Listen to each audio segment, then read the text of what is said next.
Contratar a un hombre de su edad sería un riesgo.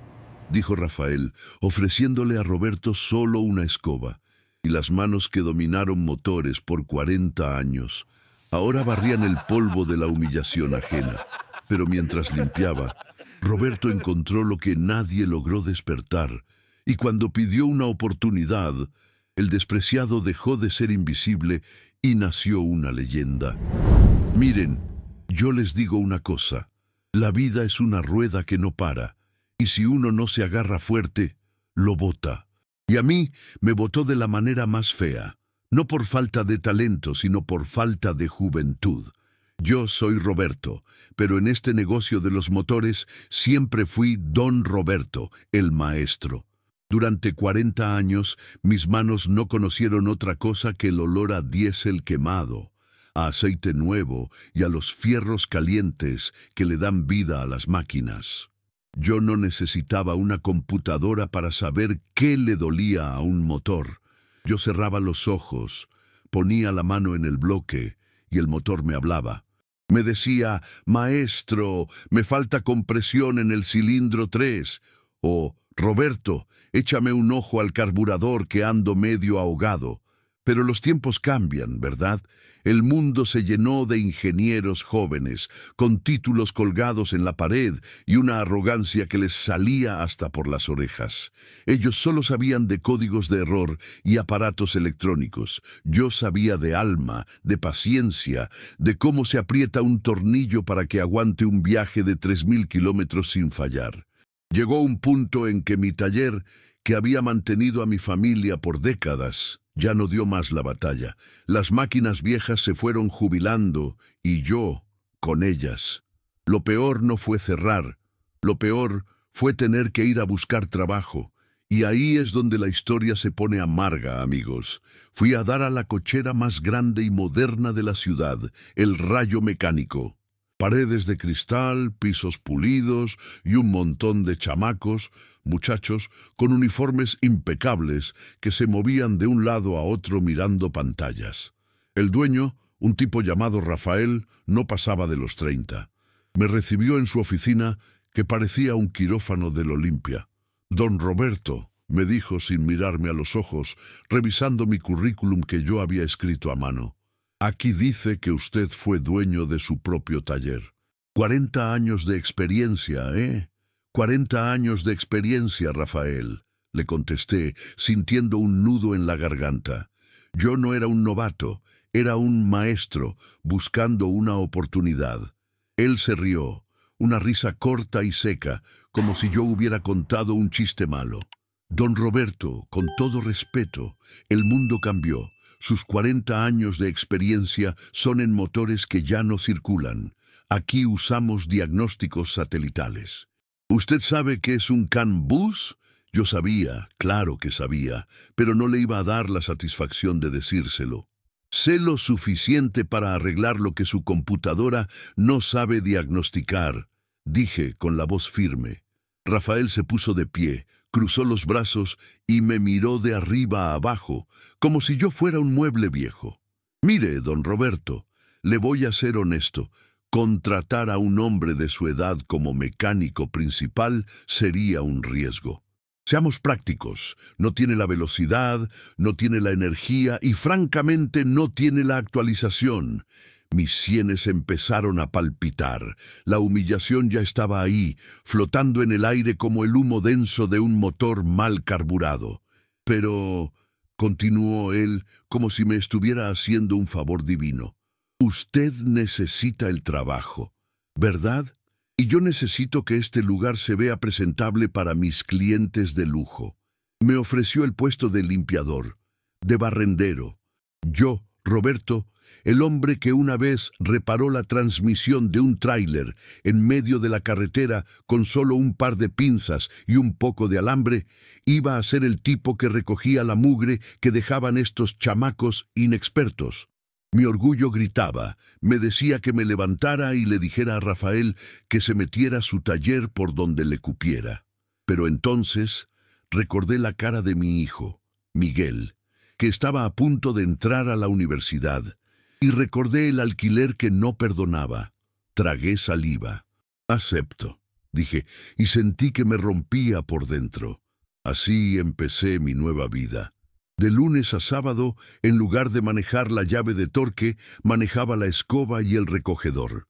Mi uniforme, antes lleno de la grasa noble de los motores, ahora estaba cubierto de polvo y basura de oficina. Los muchachos me llamaban el abuelo, o a veces, si Rafael no estaba cerca, solo el estorbo. Yo, con mi espalda que ya no era la de antes, barría pacientemente, tratando de ser invisible. Pero había algo en ese taller que me llamaba la atención. En la esquina más oscura, detrás de donde guardaban los neumáticos viejos, había una mole. No era un auto, ni una camioneta ligera. Era un camión de carga enorme, de esos viejos, de trompa cuadrada. Un verdadero dinosaurio de la carretera. Este camión estaba más allá de la palabra viejo. Estaba muerto. Totalmente muerto. Lo usaban como estante para latas de pintura vacías y como basurero improvisado.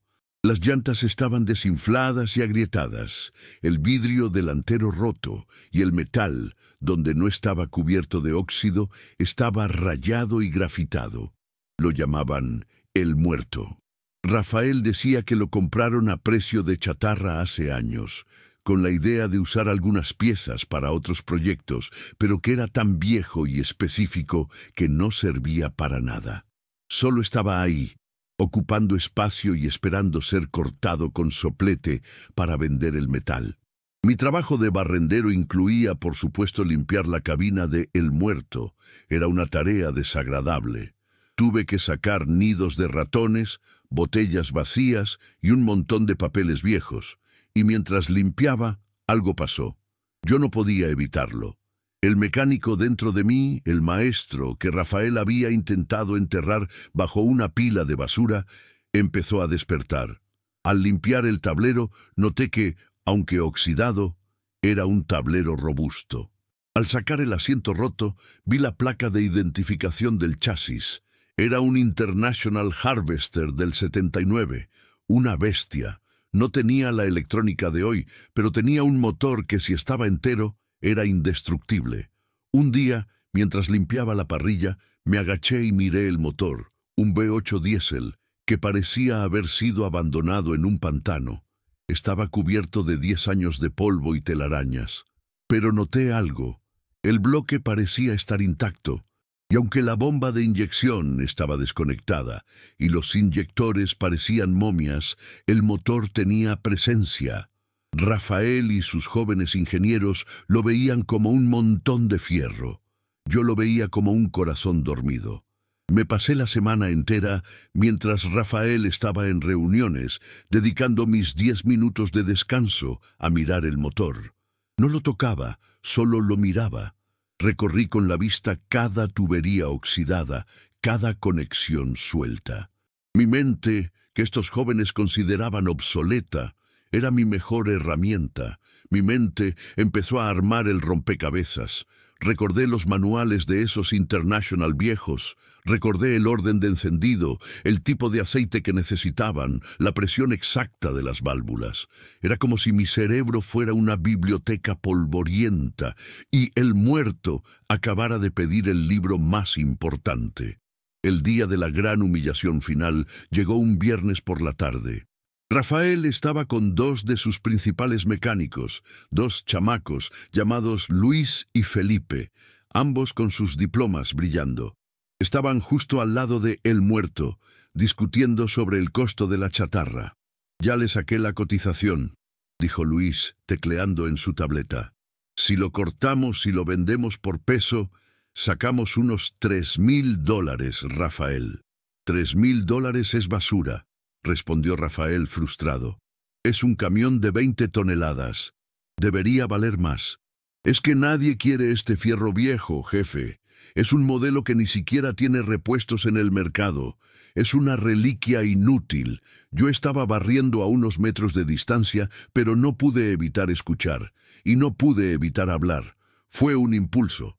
«No es inútil», dije, sin levantar la vista de la escoba. Los 3 se quedaron callados.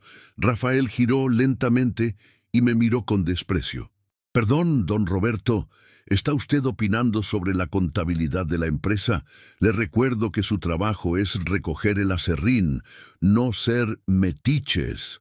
Mi rostro se calentó, pero ya había empezado. No podía echarme para atrás. «Mire, jefe», dije, acercándome un paso con la escoba en la mano, «si vendes este camión por chatarra, estás vendiendo oro a precio de cobre. El motor que tiene es un International D466, un motor noble. Si está entero, vale 10 veces lo que te darán por el peso». Rafael soltó una carcajada que resonó en todo el taller. Luis y Felipe se rieron con él, como hienas.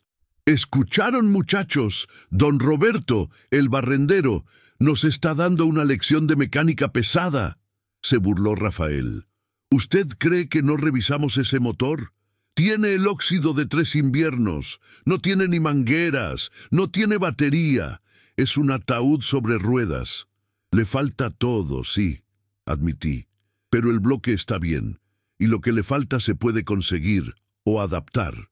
Felipe, el más joven, se acercó y me miró con condescendencia.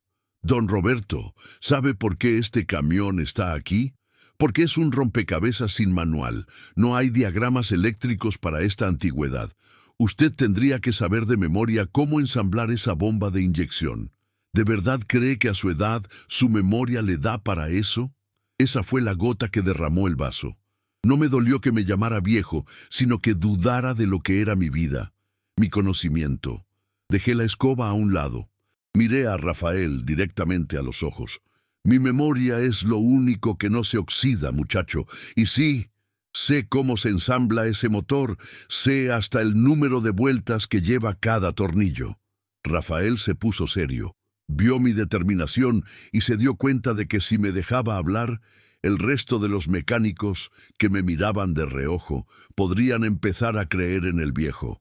Tenía que aplastarme. «Muy bien, don Roberto, si es tan sabio demuéstrelo, pero no me haga perder el tiempo».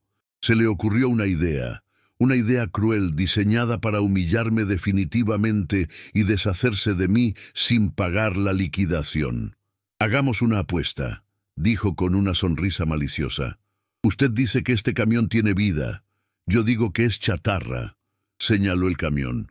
«Usted tendrá 3 semanas y solo podrá usar las herramientas que encuentre aquí en el taller y las piezas de desecho que le autorice. 0 dinero para comprar piezas nuevas. 0 ayuda de mis empleados». Luis y Felipe se miraron, sabiendo que era imposible. El camión no tenía ni siquiera la correa del ventilador. «Si en 3 semanas», continuó Rafael, elevando la voz para que todos escucharan, «usted logra que este International arranque, que se mantenga encendido por 10 minutos y que se mueva por su propia fuerza». Hizo una pausa dramática. «El camión es suyo. Se lo regalo. Usted se va de aquí como dueño de El Muerto». La gente jadeó. Un camión, aunque viejo, seguía siendo un camión. Un título de propiedad. «Pero», advirtió Rafael, y su voz se volvió fría como el acero, «si usted falla, si no arranca o si lo daña más de lo que está, usted no solo pierde la apuesta, sino que se va inmediatamente de este taller, sin sueldo, sin liquidación». «¿Qué dice, don Roberto? ¿Acepta la apuesta del camión muerto?» El riesgo era enorme. Si perdía, mi hijo no tendría para la universidad. Me quedaría en la calle y además quedaría ante todos como un viejo senil que no sabe cuándo retirarse. Pero al mirar esa mole oxidada sentí una conexión. Sentí que el muerto me estaba pidiendo ayuda y sentí que mi honor, mi verdadera vida, dependía de esto. Me enderecé, ignorando el dolor en mi espalda, y levanté la barbilla. «Acepto», dije, y mi voz, aunque vieja, tenía el rugido de 1000 motores. Rafael sonrió. Había ganado. Pensó que me había destruido, pero él no sabía que acababa de despertar a la bestia. El lunes por la mañana, mi puesto de trabajo cambió. Ya no era el barrendero, era el loco de la apuesta. Rafael, para asegurarse de que todos fueran testigos de mi fracaso, me permitió usar un pequeño rincón del taller, pero bajo la condición de que el camión no podía moverse de su sitio y que yo tenía que ponerme un cartel que decía «Experimento de recuperación de chatarra». Pura burla. Mi primera tarea no fue tocar el motor. Mi primera tarea fue limpiar de verdad. Necesitaba ver lo que tenía. Necesitaba que ese motor respirara antes de intentar darle vida. Pasé el primer día sacando basura, limpiando el polvo y el óxido superficial con cepillos de alambre que encontré en una caja de herramientas abandonada. El motor International D466 era un gigante, 6 cilindros en línea, diseñados para tragar millas, pero estaba desarmado en puntos clave. La bomba de inyección, el corazón del diésel, estaba fuera de servicio. Los chamacos de Rafael se reían. ¿Qué hace, abuelo? ¿Le está dando cariño al óxido?, me gritó Luis mientras yo cepillaba una parte del múltiple de escape. Estoy escuchando, respondí sin dejar de trabajar. ¿Escuchando qué? ¿Los fantasmas del diésel? Estoy escuchando lo que le falta, dije, y por primera vez levanté la mirada y le di una lección. Un motor no se repara solo con piezas nuevas, muchacho. Se repara con lógica. Si este motor falló, fue por una razón. Yo tengo que encontrar el error antes de empezar a gastar esfuerzo. Y el error principal que había condenado a El Muerto, era simple pero letal: la bomba de inyección. Cuando Rafael compró el camión, la bomba original había sido desmontada y supuestamente estaba lista para reparación. Pero en lugar de repararla, la dejaron en una caja y se pudrió. Busqué la caja. Estaba en el estante más alto, cubierta de telarañas. La bajé. Dentro encontré la bomba de inyección, pieza por pieza, oxidada y con el aceite seco. Era un desastre. Rafael me había prohibido comprar repuestos. Tenía que usar lo que había en el taller. No tengo repuestos para esa antigüedad, me dijo Rafael con una sonrisa de suficiencia. Lo único que tengo son bombas de inyección modernas, electrónicas. La suya es mecánica, no hay compatibilidad. Ahí estaba la trampa. Una trampa insuperable para cualquiera que dependiera de un catálogo. Pero yo no dependía de catálogos, yo dependía de mi memoria. Me senté en un banco bajo la sombra del camión y puse las piezas de la bomba de inyección sobre un trapo limpio. Los jóvenes de Rafael estaban acostumbrados a cambiar módulos completos. Yo estaba acostumbrado a reconstruir. Necesitaba limpieza, lubricación y, lo más difícil, sellos. Pasé el martes y el miércoles reconstruyendo ese corazón mecánico. Usé gasolina vieja que encontré para limpiar la oxidación. Para los sellos y empaques que estaban desintegrados, tuve que improvisar. Recordé que, en los viejos tiempos, cuando estábamos en medio de la nada y se rompía un empaque, usábamos material de juntas cortado a mano. Empecé a buscar material. Encontré una lámina de un material similar a la baquelita usada para aislar electricidad, y con una navaja de bolsillo y paciencia de monje, empecé a cortar las juntas exactas que necesitaba la bomba. Mis manos, que habían sido humilladas barriendo, volvieron a sentir el propósito. Ya no sentían la escoba. Sentían la precisión de un micrón, el ruido del taller, las pistolas neumáticas, la música moderna, todo se desvaneció. Solo existía yo, el motor y el silencio de mis 40 años de experiencia. Rafael pasaba por mi lado cada hora, solo para asegurarse de que estuviera sufriendo. «¿Cómo va, don Roberto? ¿Ya le habló el motor?», preguntaba con sorna. «Ya me dijo que lo maltrataron, Rafael». «Pero que todavía tiene fuerza», respondía yo. «El jueves, la bomba de inyección estuvo lista. No era nueva ni bonita, pero estaba sellada y los pistones internos se movían con la fluidez que solo la paciencia puede restaurar». Ahora venía la parte realmente difícil: la instalación y la sincronización. Un motor diésel de esa era no necesita una chispa, necesita compresión, y el diésel inyectado en el momento justo, al grado exacto. Un error de un solo grado, y el motor no arranca, o peor, se destruye. Los jóvenes ingenieros usaban aparatos láser para sincronizar. Yo solo tenía mis ojos, mi oído y la marca de tiempo original que se había borrado con el óxido. Tuve que usar una lámpara de tiempo antigua que encontré en un rincón. La limpié, la revisé, y basándome en los diagramas mentales que tenía, calculé el punto cero del cilindro maestro. La presión era inmensa. Si fallaba esto, perdía la apuesta y mi dignidad. Mientras instalaba la bomba, Luis y Felipe se quedaron mirando, curiosos a pesar de sí mismos. Nunca habían visto a alguien instalar una bomba de inyección sin un manual digital. ¿Y cómo sabe dónde va el punto, don Roberto?, preguntó Luis, con un tono menos burlón, más intrigado. El motor te lo dice. Si pones el cilindro 1 en el punto muerto superior, el pistón de la bomba tiene que estar en el inicio de la carrera de inyección. Pero la clave es la holgura.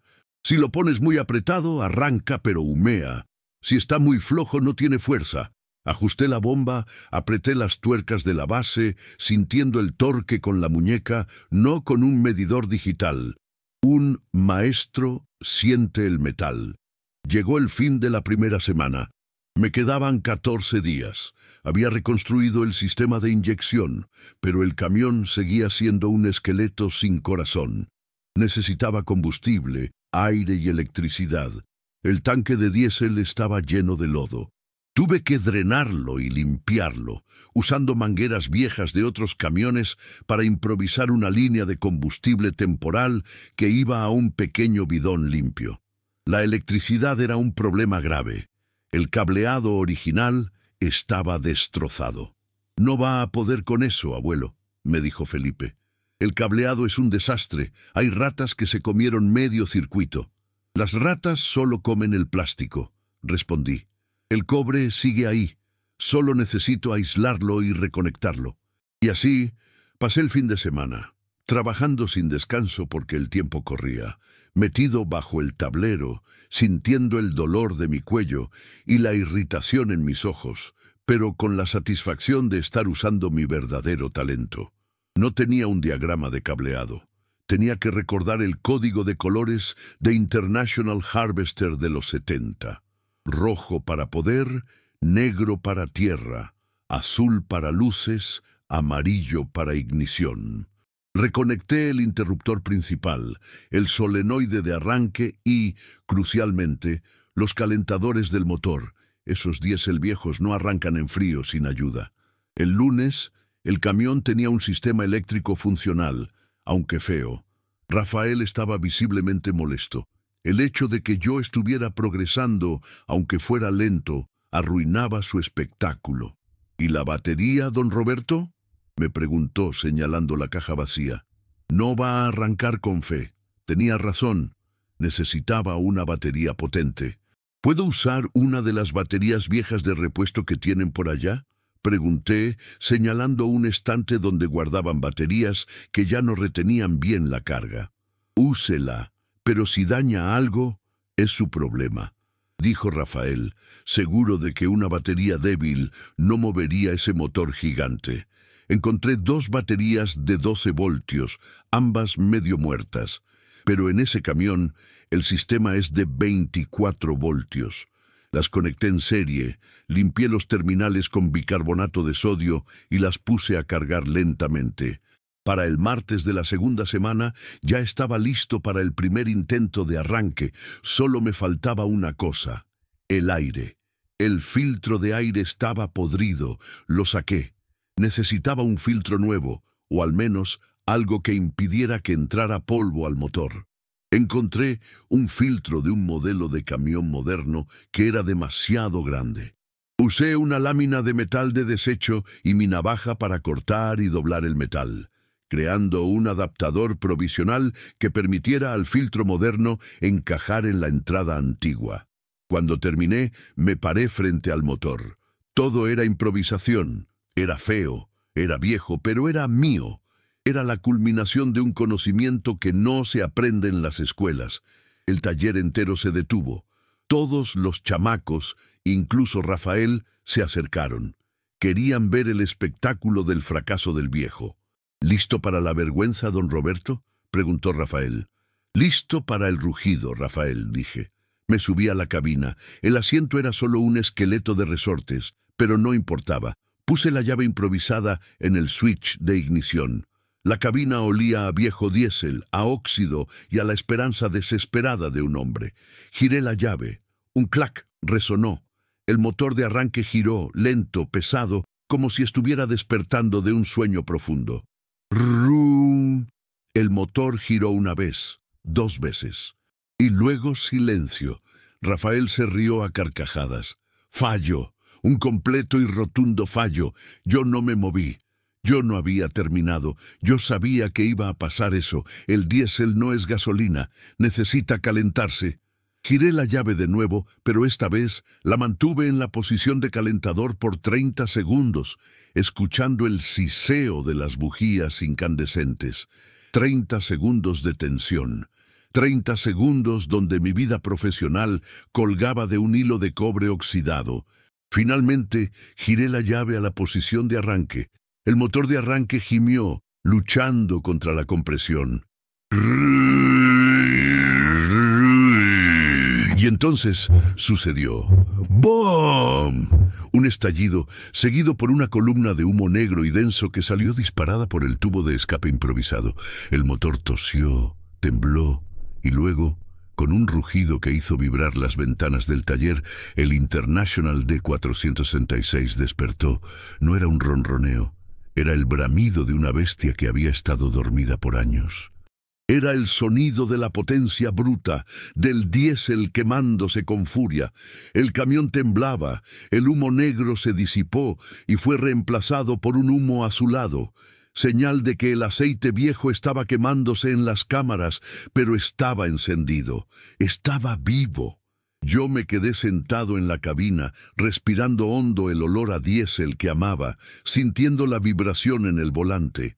Afuera, el taller estaba en silencio absoluto. Los chamacos de Rafael se miraban unos a otros, con la boca abierta. Rafael tenía la cara blanca. Había cumplido la primera parte de la apuesta. El camión había arrancado. Ahora venían los 10 minutos. El motor estaba frío y ruidoso. Yo tenía que mantenerlo encendido, regulando el acelerador manual, permitiendo que el aceite, también viejo y dudoso, circulara. Rafael se acercó a la cabina, con los ojos como platos, gritando por encima del ruido. «Apágalo, don Roberto, lo vas a sobrecalentar, no tiene anticongelante». «Usted dijo que lo mantuviera encendido por 10 minutos», le grité de vuelta, sonriendo por primera vez en meses. «Y eso voy a hacer».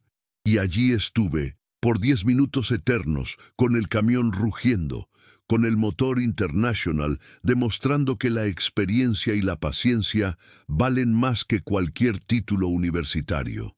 Cuando el reloj en mi mente marcó los 10 minutos, apagué el motor. El silencio que siguió fue más fuerte que el rugido. Me bajé del camión. Mis piernas temblaban, no de miedo, sino de adrenalina pura. Rafael se acercó. Estaba furioso, pero la rabia estaba mezclada con el shock.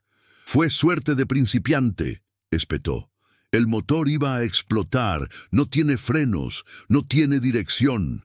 Frenos y dirección no eran parte de la apuesta, Rafael. La apuesta era que arrancara y se mantuviera encendido, dije señalando el camión, y que se moviera por su propia fuerza. Ni siquiera lo has movido. Aún me quedan 12 días y ya tiene motor. La victoria moral era mía, pero la apuesta todavía no estaba ganada. La parte más difícil venía ahora. Hacer que esa mole de metal viejo se moviera sin que se desarmara en el intento. La ciudad entera estaba a punto de ver lo que el viejo barrendero podía hacer. Miren, si ustedes creen que el rugido de ese motor me quitó el miedo, están equivocados. Me dio una patada de adrenalina, sí, pero el miedo seguía ahí, pegado a la garganta como el hollín. El camión había arrancado y se había mantenido vivo 10 minutos. Eso era el primer milagro, Pero Rafael tenía razón. Eso no era suficiente. Un camión tiene que moverse, y para moverse tiene que estar completo, y a el muerto le faltaban el 90% de sus sistemas vitales. Esa noche, cuando llegué a casa, Miguel me miró. Yo olía a diésel, a aceite viejo, a óxido y a victoria. «Papá, ¿qué pasó?», me preguntó. «Pasó que el viejo rugió, hijo». El International despertó. Le conté la apuesta. Le conté el riesgo, la liquidación, la universidad. Miguel, que siempre ha sido mi cable a tierra, me abrazó fuerte. «Tú puedes, papá. Si alguien sabe cómo se mueve ese tipo de fierro, eres tú». Esas palabras me dieron la fuerza que mi espalda ya no tenía. El día siguiente, el martes de la segunda semana, Rafael estaba furioso. Había perdido la batalla de la ignición, pero no la guerra. «Don Roberto, le recuerdo que el motor necesita enfriarse», me dijo con sarcasmo. «Si lo echa a andar sin anticongelante y con el radiador lleno de agujeros, lo va a fundir. Y si lo funde, pierde la apuesta». Tenía razón. El sistema de enfriamiento era una emergencia. El radiador de ese camión era un monstruo, pero estaba taponado y tenía varias fugas visibles. No podía comprar uno nuevo.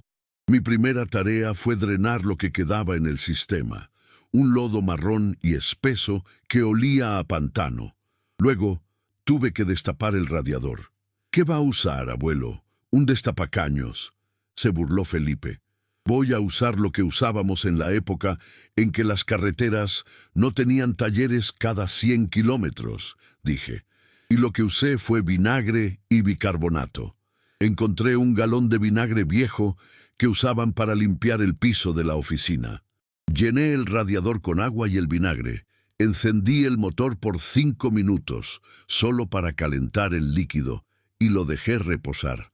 El ácido suave empezó a disolver el sarro. Mientras eso hacía efecto, me enfoqué en las fugas. Eran pequeñas, pero suficientes para vaciar el sistema en un par de horas. Encontré un kit de reparación de radiadores antiguo que Rafael había desechado hacía años, lleno de masilla epóxica para metal. Con paciencia de joyero, limpié el área de las fugas y apliqué la masilla. Los chamacos no entendían. Ellos solo sabían de reemplazar piezas. Yo les estaba enseñando a salvarlas. «¿Y si la masilla no aguanta la presión, don Roberto?», preguntó Luis, que ya no se reía, solo observaba. «Aguantará. Si no, tenemos que rezar. Pero la presión de este motor no es tan alta. Con el tiempo que me queda, esto es lo mejor que puedo hacer». El jueves, el radiador estaba listo para llenarse con agua limpia. No podía usar anticongelante, no estaba permitido comprarlo. Lo llené, arranqué el motor de nuevo y lo dejé correr por 20 minutos. No hubo fugas. El motor se mantuvo en una temperatura aceptable. Un paso más. Ahora venía el verdadero desafío: la transmisión y el movimiento. Un camión de ese tamaño no se mueve empujándolo.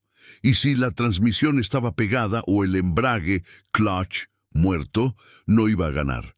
Me metí debajo del camión. El aceite de la transmisión estaba tan espeso que parecía melaza. Lo drené y lo reemplacé con aceite de motor viejo que encontré en un tambor de desecho. No era ideal, pero era líquido y lubricaba. El problema principal era el embrague. El pedal estaba duro y no se movía. «El sistema hidráulico está muerto, don Roberto», me informó Felipe, quien ahora me traía herramientas sin que yo se lo pidiera. El respeto era silencioso, pero se sentía. El cilindro maestro del embrague estaba seco y lleno de corrosión. Lo desmonté. Los sellos estaban hechos trizas. Rafael no me permitiría comprar un kit de reconstrucción. Tenía que improvisar sellos de hule. Encontré una vieja manguera de aire industrial, muy gruesa. Corté anillos de hule de la manguera con mi navaja, lijándolos hasta que tuvieran el diámetro exacto para el cilindro maestro. Era un trabajo de precisión microscópica, pero mi vista, aunque cansada, no me fallaba. Tardé todo el viernes en reconstruir ese cilindro. Lo volví a instalar y lo llené con líquido de frenos viejo que encontré en un envase a medio usar. Al presionar el pedal sentí la resistencia. Funcionaba. El sistema hidráulico del embrague estaba vivo. Pero, ¿y las placas del embrague? Habían estado pegadas por años.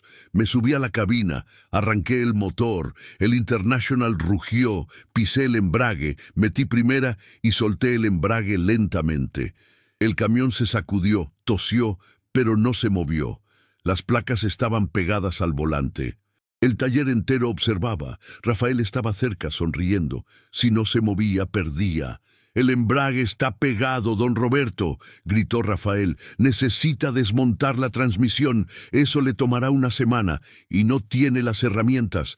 Desmontar una transmisión de camión sin un foso y sin un gato hidráulico adecuado era imposible para un hombre solo.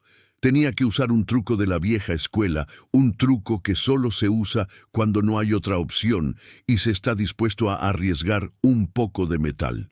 Puse el freno de mano, que también era dudoso, pero al menos existía, y el motor en marcha. Dejé que el motor se calentara un poco. Luego, con el motor encendido, pisé el embrague y con un crujido espantoso metí la tercera velocidad. El camión empezó a temblar violentamente. «¡Estás loco, don Roberto! ¡Vas a romper los dientes de la caja!», gritó Rafael alarmado. «Estoy liberando el embrague», le devolví el grito. Aceleré el motor a unas 1500 revoluciones, manteniendo el freno puesto, obligando a la potencia del motor a luchar contra la adherencia de las placas. El camión vibraba como si fuera a desintegrarse. El olor a embrague quemado llenó el taller. Y de pronto, ¡clank! Un ruido seco y metálico. El camión dejó de temblar tan violentamente. Las placas se habían liberado. Pisé el embrague, metí la primera y esta vez el motor no se caló. El camión estaba engranado, pero los frenos lo mantenían quieto. Solté el embrague y el camión dio un pequeño brinco hacia adelante, apenas unos centímetros, antes de que el freno de mano lo detuviera. Se había movido por su propia fuerza. Rafael se quedó mudo. Los chamacos empezaron a aplaudir tímidamente. «¡Eso no cuenta!», gritó Rafael recuperando la compostura. «Solo se movió 3 centímetros. Tiene que moverse de manera funcional». «Usted dijo que se moviera por su propia fuerza, Rafael». Y lo hizo. «Pero para que no diga que soy tramposo, le daré un espectáculo. Necesito que se mueva con seguridad». Me quedaban 5 días. El motor y la transmisión estaban vivos. Ahora venía la seguridad, los frenos y la dirección. Un camión International de esa era usafrenos de aire. El sistema era un laberinto de mangueras y válvulas. Y todo estaba podrido. El compresor de aire del camión no funcionaba y las líneas principales tenían fugas masivas. La dirección también era un problema. La bomba de dirección asistida estaba seca y las rótulas parecían de gelatina. Empecé con la dirección. Encontré un galón de aceite hidráulico en el desecho y lo eché a la bomba. Al encender el motor, la bomba gimió y empezó a funcionar. La dirección, aunque pesada, era funcional. Ahora, los frenos de aire. Sin frenos, el camión era una bala de cañón. El compresor del camión estaba demasiado dañado para repararlo en el tiempo. Tuve que improvisar. Encontré una manguera de aire vieja y gruesa. La conecté a la línea principal del tanque de aire del camión. El otro extremo lo conecté al compresor de aire del taller. «¿Qué está haciendo, don Roberto?», preguntó Luis. «Le estoy dando pulmones artificiales», dije. «Voy a usar el compresor del taller para llenar los tanques de aire del camión». Rafael me vio. «Eso no está permitido. Está usando equipo del taller para ayudar al camión». «Usted dijo que podía usar las herramientas que encontrara aquí, Rafael. El compresor de aire es una herramienta y la manguera es un desecho. No estoy comprando nada, estoy usando lo que tengo». Rafael gruñó, pero no pudo discutir. La apuesta era clara. Abrí la válvula del compresor. El aire empezó a silbar, llenando los tanques del Internacional. Pasó una hora entera hasta que la aguja del manómetro del camión, oxidada y olvidada, empezó a subir. ¡Presión! Había presión de aire. Ahora tenía que arreglar las fugas, tenía que escuchar el silbido del aire. Pasé el sábado, el domingo y la mañana del lunes metido bajo el camión, usando un atomizador con agua y jabón para encontrar las fugas. Cada burbuja que veía la parchaba. Usé cinta de hule, abrazaderas y, en un caso desesperado, un trozo de manguera de jardín para reemplazar un tramo que estaba totalmente desintegrado. El lunes por la tarde, la presión se mantenía. Los frenos de aire estaban listos para funcionar. Solo faltaba un detalle que, aunque cosmético, era vital para la integridad de la prueba: los neumáticos.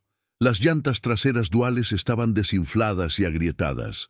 Si intentaba mover el camión con ellas así, reventarían. Rafael me había prohibido comprar neumáticos. «Están inutilizables, don Roberto», me dijo Rafael con un tono de victoria en la voz. «Usted puede hacerlo arrancar, pero no puede hacerlo rodar con esa chatarra». «Ya veremos», dije. Fui al patio trasero, donde guardaban los neumáticos viejos de tráileres y autobuses que ya no servían. Eran todos modernos, radiales, no los viejos diagonales que usaba el International. Pero el diámetro era similar. Encontré 4 neumáticos desechados que, aunque desgastados, mantenían la presión. El problema era cambiarlos. Yo solo no podía levantar esa mole.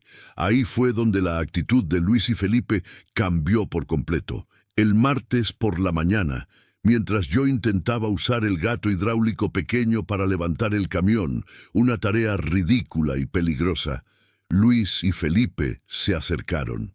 «Don Roberto», dijo Luis, mirando a Rafael, que estaba en su oficina, «el jefe nos dijo que no le ayudáramos. Pero honestamente, lo que usted está haciendo es arte». Felipe asintió. «Nunca he visto a nadie reconstruir un sistema de inyección de esa manera. Nosotros solo sabemos de módulos». «La electrónica es buena para la velocidad, muchachos», les dije, limpiándome la grasa de la frente. «Pero la memoria y la lógica son buenas para la vida. Déjenos ayudarle, maestro», dijo Felipe, usando el título que yo había perdido hacía meses.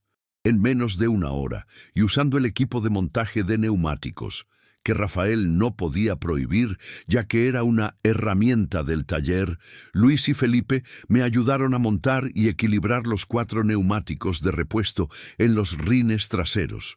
Cuando el camión se posó de nuevo en el suelo, con el motor rugiendo, lo encendí varias veces para asegurarme, y con neumáticos firmes se veía diferente. Ya no era el muerto, era el sobreviviente. Llegó el último día de la apuesta. Miércoles por la tarde. Toda la ciudad se había enterado. Los rumores vuelan en una ciudad pequeña.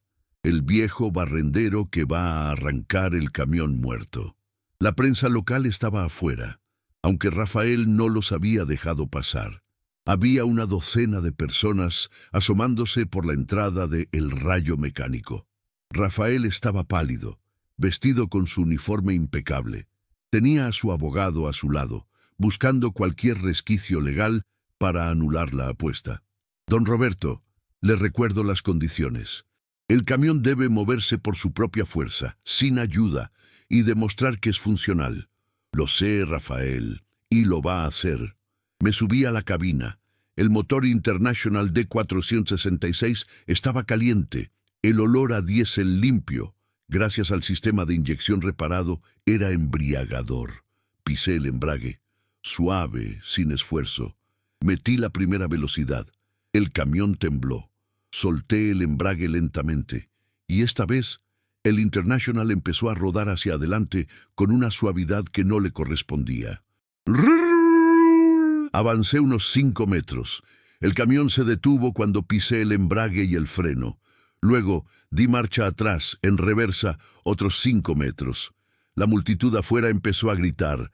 Los chamacos de Rafael, incluyendo Luis y Felipe, aplaudían a rabiar. Rafael estaba en shock. «¡Eso es todo! ¡Se movió! ¡Ganó!», gritó un mecánico.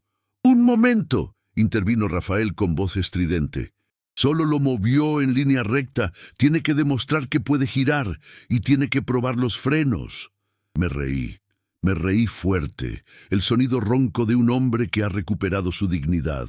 «Rafael», dije, asomándome por la ventanilla, «usted no dijo que tenía que dar una vuelta, pero estoy de humor». Pisé el embrague, metí reversa, giré el volante con fuerza y el camión, con los neumáticos chirriando ligeramente, empezó a girar. No había espacio en el taller para dar la vuelta completa, pero hice un arco perfecto. Luego metí primera y avancé hacia la salida del taller, hacia la luz del sol. Rafael, desesperado, se puso delante del camión. «¡Alto, Roberto! ¡No salga! ¡No tiene seguro!». Me detuve. El camión se quedó rugiendo suavemente en neutral. Pisé el pedal del freno. Los frenos de aire funcionaron con un psh limpio y firme, deteniendo las 20 toneladas de metal oxidado sin esfuerzo. Me bajé del camión. Mis rodillas ya no temblaban. Me paré frente a Rafael, que estaba cubierto de polvo y con los ojos inyectados en sangre. El camión arrancó, se mantuvo encendido, se movió, giró y frenó. Dije, con la voz tranquila, pero con la autoridad de un rey: «Cumplí la apuesta». El abogado de Rafael, un hombre de traje gris, se aclaró la garganta. «Señor Rafael, las condiciones fueron cumplidas. El camión es propiedad del señor Roberto». Rafael, humillado frente a toda su plantilla y la gente de la calle, no podía hablar. «Y en cuanto a mi liquidación, Rafael», continué acercándome a él, «usted dijo que si perdía me iba sin sueldo. Pero yo gané, así que me debe el sueldo de estas 3 semanas, más mi liquidación por el tiempo que fui su barrendero». Rafael, derrotado, solo asintió con la cabeza. «Y ahora, si me disculpa, tengo que sacar mi camión de su cochera, porque este International D466 y yo tenemos un viaje pendiente». Me subí de nuevo a la cabina. Arranqué el motor, metí primera y solté el embrague. El camión, el muerto que había resucitado, salió del rayo mecánico con un rugido triunfal, dejando atrás el silencio de la derrota de Rafael y la incredulidad de la ciudad. Pero la historia no termina con un camión viejo y un viejo mecánico. Apenas comenzaba. Yo había recuperado mi honor, pero ahora tenía que recuperar mi vida. Y con ese camión, yo iba a hacer historia. La ciudad entera estaba a punto de ver lo que el viejo Roberto, el maestro, haría con su nueva bestia de hierro. La gran jugada estaba a punto de empezar. Miren, si el rugido de ese motor al salir de el rayo mecánico no fue el grito de libertad más fuerte que se ha oído en esta ciudad, entonces yo no sé nada de fierros. Cuando saqué el camión, la gente que estaba afuera, la prensa, los curiosos, todos se quedaron callados un segundo y luego estallaron en aplausos. Yo no aplaudía. Yo estaba sintiendo. Sentía el volante áspero en mis manos, el traqueteo del motor International D466 debajo de mí y el peso de 20 toneladas de metal que ahora eran mías. Rafael, con su traje de diseñador, estaba parado en la entrada, viéndome partir. No me miró con odio, me miró con el pánico de un hombre que acaba de ver cómo su arrogancia le costó un camión y, lo que era peor, su reputación. Salí de ese taller, no como el barrendero, sino como don Roberto, el maestro, de nuevo. El camión era feo, muchachos. El color original era indescifrable bajo el óxido. Las luces apenas alumbraban, y cada vez que pasaba por un bache, juraría que se le caía una pieza. Pero el corazón, ese motor diésel, latía con una fuerza que ya quisieran los motores nuevos. Esa noche llegué a casa con el camión, lo estacioné frente a mi pequeña casa, y el International, que era enorme, tapó la calle entera. Miguel salió corriendo. «¡Papá! ¡Lo hiciste! De verdad es nuestro hijo. Y no solo es un camión, es nuestra universidad. Tenía que actuar rápido. Ganar la apuesta fue la parte fácil. Ahora venía la parte de convertir ese metal viejo en el futuro de mi familia. Le cambié el nombre esa misma noche. Ya no era el muerto. Ahora era el patriarca. Yo tenía contactos, claro que sí. 40 años en el negocio no se borran con una escoba. Llamé a un viejo amigo, don Goyo, que tiene una empresa de transporte.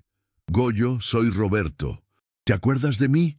Don Roberto, claro que me acuerdo. Escuché la locura que hiciste en ese taller. Dicen que le diste una lección a ese muchachito Rafael. ¡Qué huevos, maestro! Mira, Goyo, necesito trabajo. Tengo un International D466 viejo, pero recién resucitado. Necesito un viaje largo, algo que me dé para arrancar. Goyo se rió. Mañana mismo, Roberto. Tengo un cargamento de cítricos que tiene que ir a la costa, a 3000 kilómetros de aquí. Nadie lo quiere tomar porque es urgente. ¿Te atreves con esa chatarra? Goyo, esa chatarra me devolvió mi dignidad. No hay carretera que detenga a el patriarca. Al día siguiente, con apenas un par de horas de sueño, estaba en la carretera. El viaje fue una prueba de fuego, pero también una bendición.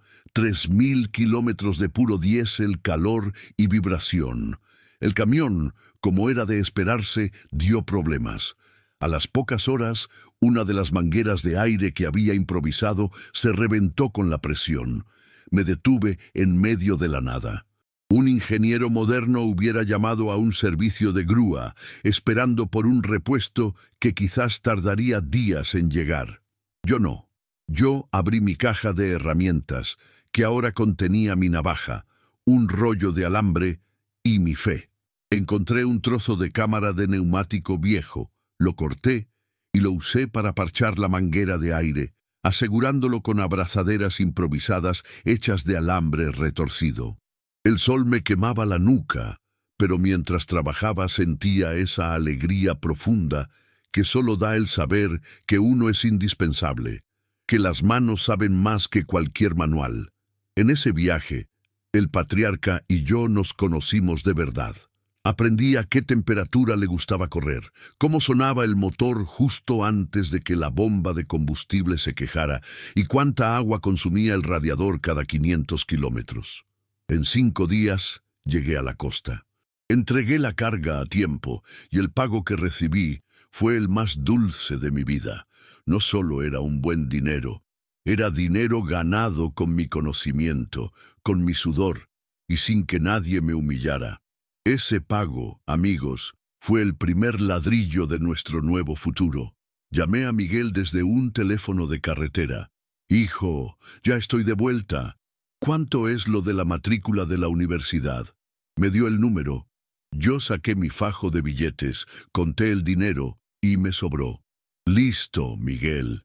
Ve y paga la matrícula». El viejo y el patriarca se encargaron. Miguel no lloró, pero su voz se quebró al darme las gracias. Ese fue el verdadero premio de la apuesta. Volví a la ciudad con la cabeza en alto y el camión lleno de polvo, pero rugiendo fuerte. La gente me miraba diferente. Ya no era el barrendero ni el abuelo. Era el hombre que había desafiado al dinero y a la juventud y había ganado con un pedazo de chatarra. Empecé a trabajar de transportista.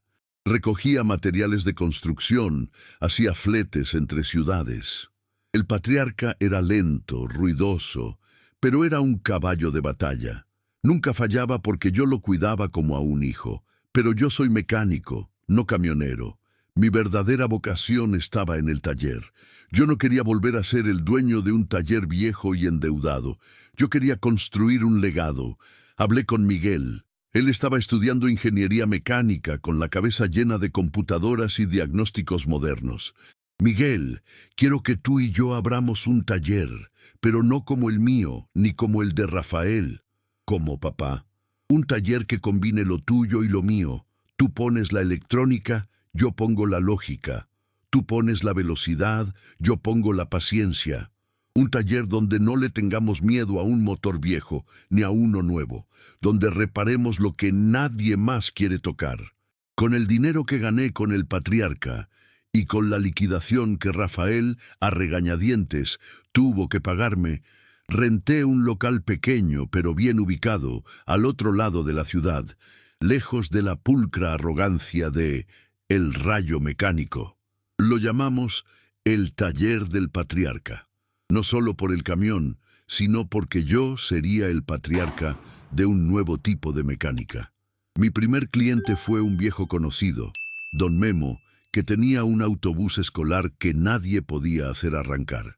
Rafael me dijo que lo vendiera por chatarra, Roberto, que el módulo de control es obsoleto y el repuesto no existe. Tranquilo, Memo. Si el repuesto no existe, lo hacemos existir. Miguel, con sus libros y su laptop, hizo el diagnóstico electrónico. Encontró el código de error. Yo, con mi oído y mi experiencia, encontré el porqué. No era el módulo de control, era un simple problema de conexión a tierra mal ajustada que el ingeniero de Rafael no había sabido interpretar. Lo arreglamos en 1 hora. El autobús rugió. Don Memo me pagó el doble de lo que le había cobrado Rafael por el diagnóstico fallido. La noticia corrió como la pólvora mojada en diésel. La gente empezó a venir de todas partes, no solo camioneros y dueños de maquinaria pesada, sino también dueños de autos modernos que habían sido mal diagnosticados en el rayo mecánico. Yo reparaba lo que la computadora decía que era irreparable. Y lo más irónico de todo, lo que me dio la verdadera victoria sobre Rafael, fue esto. Un martes por la mañana, mientras yo estaba calibrando un inyector, vi una sombra en la puerta. Era Luis, el joven mecánico que me había llamado abuelo y que se había reído de mí. Estaba nervioso, con las manos metidas en los bolsillos. Don Roberto, o mejor dicho, Maestro Roberto. Pasa, Luis. ¿Qué te trae por aquí? ¿Vienes a barrer? Pregunté sin burla, solo con curiosidad. Luis se sonrojó. No, señor. Vengo a pedirle un favor. Resulta que el Rayo Mecánico había comprado un lote de camiones de reparto usados, muy modernos, con cajas automáticas sofisticadas. Uno de ellos estaba fallando, con un error intermitente que la computadora de Rafael no podía diagnosticar. Habían reemplazado 4 veces el módulo de la transmisión y el camión seguía fallando. Rafael está perdiendo la cabeza. Dijo que si usted pudo arreglar esa chatarra, tal vez pueda ver este. ¿Y Rafael te mandó a mí? No, maestro, yo vine por mi cuenta. Necesito saber qué le pasa a ese camión. Ninguno de nosotros puede. Aquí estaba. La rendición total, la nueva generación pidiéndole ayuda al viejo. Fui con Luis a El Rayo Mecánico. Rafael me vio entrar. Estaba lívido, como si hubiera visto un fantasma. ¿Qué hace este hombre aquí, Luis?, gritó. Viene a ver el camión de reparto, Rafael. Ya probamos todo lo que la computadora nos dijo. Rafael me miró con desprecio, pero había desesperación en sus ojos. Cada día que ese camión estaba parado, perdía dinero. Mire, don Roberto, si lo arregla, le pago el doble de lo que cobra. No necesito su dinero, Rafael. Ya tengo mi propio taller. Pero voy a ver ese camión, no por usted, sino por el metal. El metal no tiene culpa de tener un mal dueño. Me acerqué al camión de reparto. Era un modelo reluciente, lleno de sensores y cables. Miguel, que me había acompañado, conectó su laptop. Aquí está el código, papá. P0700. Fallo de sistema de control de transmisión. Genérico. Yo cerré los ojos, puse la mano en el bloque del motor y lo escuché. Sentí la vibración. El problema no es la transmisión, muchachos. El problema es la información que le llega a la transmisión. Empecé a revisar los cables con mis manos. No buscaba un código, buscaba un sentido. ¿Qué le diría un motor viejo a este nuevo? Encontré el error en 5 minutos. Un cable de sensor, justo al lado del escape, que estaba ligeramente pelado. La cubierta de plástico se había derretido por el calor, y el cable estaba haciendo contacto intermitente con el chasis, enviando señales erróneas y aleatorias al módulo de la transmisión. Era una falla física, no electrónica. Una falla que una computadora no podía detectar porque el sensor seguía conectado, pero que mi ojo, entrenado para buscar el desgaste y el calor, identificó inmediatamente. «Ahí está el problema», dije señalando el cable. «Cámbienlo, aíslenlo y ajusten la abrazadera para que el cable no toque el escape». Luis y Felipe se apresuraron a la reparación. En media hora, el camión encendió y funcionó perfectamente.